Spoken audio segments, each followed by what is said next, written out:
இன்றைய தேவ வார்த்தை புலம்பல் 3ஆம் அதிகாரம் 31-32 வசனங்கள்.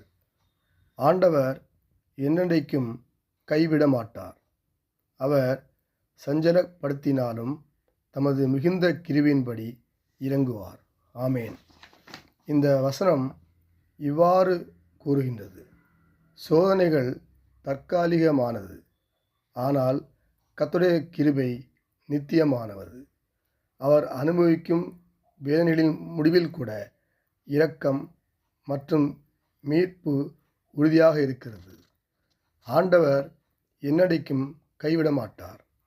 மனிதர்கள் நம்மை விட்டு விலகினாலும் தேவன் நம்மை விட்டு முழுமையாக கைவிட மாட்டார். அவருடைய அன்பு மாறாதது.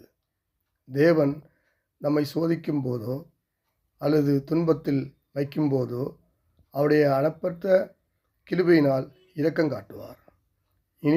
இமைப்பொழுது உன்னை கைவிட்டேன், ஆனாலும் உருக்கமான இரக்கங்களால் உன்னை சேர்த்து கொள்வேன் என்று கூறுகிறார். கர்த்தர் நம்முடைய விசுவாசத்தை புதுப்பித்து நம் இருதயத்திற்கு சமாதானம் அளிப்பாராக. கர்த்தருடைய கிருபை இந்த நாள் முழுவதும் நம் அனைவரோடும் இருப்பதாக. இயேசு கிறிஸ்து நாமத்தில் ஆமேன். நல்ல ஆண்டவரே, உமக்கு நன்றி செலுத்துகிறோம். ஒரு புதிய நாளை கிருபை செய்யபடியால் உம்மை ஸ்தோத்தரிக்கிறோம். இந்த நாள் எங்களுக்கு ஆசீர்வதித்து தரும்படியாக ஜெபிக்கிறோம். இந்த வசனத்தை கேட்கிற, தியானிக்கிற, ஜெபிக்கிற உம்முடைய பிள்ளைகள் ஒவ்வொருவரையும் ஆசீர்வதித்து பாதுகாத்து கொள்ளுங்க. அவருடைய இதயத்தின் எண்ணங்கள், யோசனைகள், வேண்டுதல்கள் எல்லாவற்றையும் நிறைவேற்றி தரும்படியாக ஜெபிக்கிறோம். இந்த நாளையும் ஊழியக்காலுக்காக ஜெபிக்கிறோம். கர்த்தர் அவளை ஆசீர்வித்து வர்ச்சிக்க செய்யும்படியாக ஜெபிக்கிறேன். அவருடைய தேவைகள்லாம் சந்திக்க முடியாது ஜெபிக்கிறேன். ஊழியக்காலுடைய சுகத்தை விரும்புகிற கர்த்தருக்கு மேம்படுவதாக. ஊழியக்காலுக்கு நல்ல சுகம், பலன், ஜீவனை தரும்படியாக ஜெபிக்கிறேன். விசுவாசிகளை ஆசிரியங்க பாதுகாத்து கொடுங்க.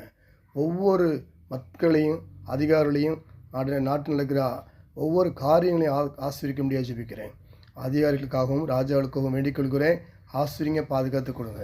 இந்த நாள் முழுவதும் எல்லாவித தேவையை சந்தித்து வழிநடத்தும்படியாக இந்த ஜெபிக்கிறை ஆண்டவரும் இரட்சகரும் மீட்பருமாகிய இயேசு கிறிஸ்து நாமத்தில் ஜெபிக்கிறேன், எங்கள் ஜீவன் நல்ல பிதாவே. ஆமேன், ஆமேன், ஆமேன்.